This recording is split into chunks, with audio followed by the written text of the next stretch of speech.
people!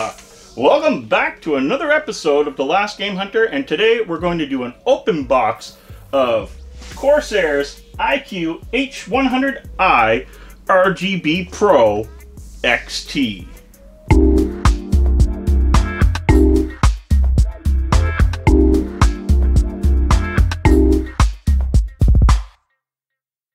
Guys, over the last little while, I haven't been a fan of Corsair's pricing, especially on their RGB fans. Paying $150 for a kit of 3 to me is horrendous. They might be amazing fans, but the amount of connectivity that was needed was unbearable in my opinion. Now, today I'm going to do an open box, and eventually we'll be doing a review on this AIO. This is their Pro XT, which is the, I guess, one step below their premium. Their premium would only have RGB fans. Now, for what I'm going to do in my future build is these fans aren't going to be seen anyway. I'm doing a push-pull, so the RGB fans will be on the inside where you will see it. So what we're going to do, we're going to open box this Corsair AIO, take a look at what comes with it, how well built it seems to be, and if you're looking to purchase one like this, I think they're around $180 Canadian.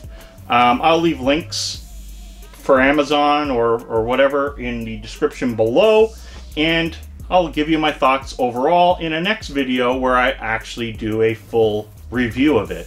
Guys, so sit back, relax, let's see what this has inside. And if you're not subscribed to the channel, I suggest you subscribe for further information on whether it is video game related, console related, computer related, or just you want to watch a weirdo on YouTube.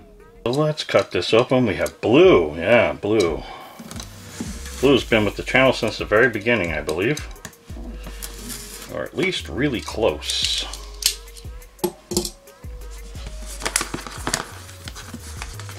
I'm just as excited to see this as everybody else.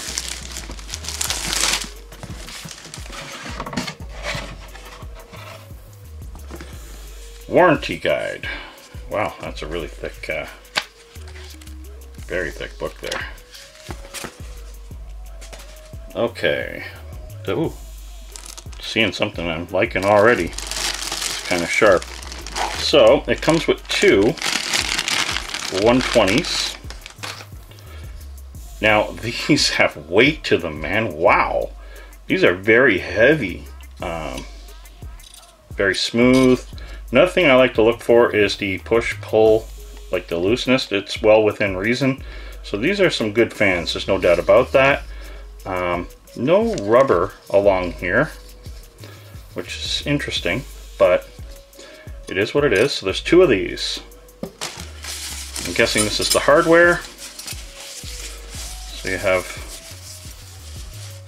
I guess, AMD and Intel mounts. We'll get through that on an install. Some more hard. Oh, wow, lots of screws. Looks like they may have doubled up on the longs so you can do the push-pull, I hope, because I remember when I bought the older ones, they did, when I bought Corsair AIOs before. Okay, so here's the thing I don't like about Corsair, but I guess it's not that bad, is the USB thing that you got to plug into your AIO's pump to control the RGB. Now one of the big reasons why I dislike this feature is, one, it's really hard to hide this wire. It just makes it that much more difficult. At the same time, if you can hide it pretty good, you're saving yourself an RGB spot on your motherboard. So there's a plus, a give and a take on this. Personally, I'd rather plug it into the motherboard than try to hide this thick wire. Now, as for the block, I mean, it's your typical, well, it's got a nice thickness to it, which is really nice.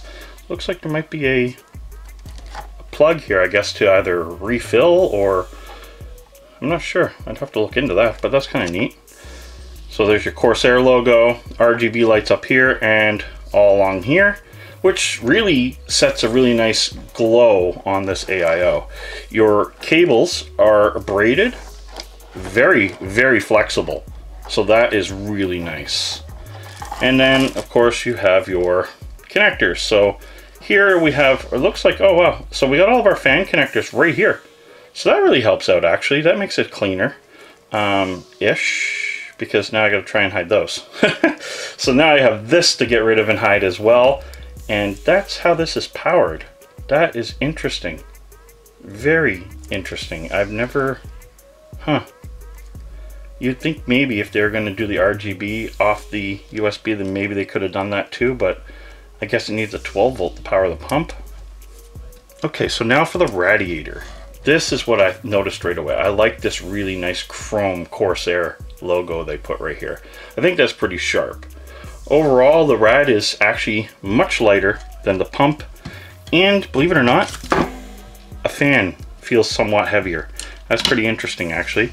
So here we have the rad. It's very tight, very neatly done. So I gotta say, as far as rads go, I mean, I'm not sure if Corsair actually makes them, but most rads are pretty good. They're pretty much on the same basis or built by the same people in most cases, I would believe. So anyway, guys, this was just a quick, brief open box so you can see what actually comes with it and how it hooks up. Whether you like that iCue setup where you have to hide that big cable, or again, it's got, you know, the pros and cons whether you want to hide a wire this thick across your motherboard. And maybe it might be very easy to hide it. Hopefully in my build it will be, because I really don't want to see it. It's pretty thick. But just so far, that is my only concern about this whole build. And this is interesting, but we'll have to see what I think in the end. Okay guys, so this was a quick overview, open box of the Corsair iCue H100i RGB Pro XT. Now the only difference again between the Pro XT and the Premium is that these are not RGB. Everything else should be pretty much the same.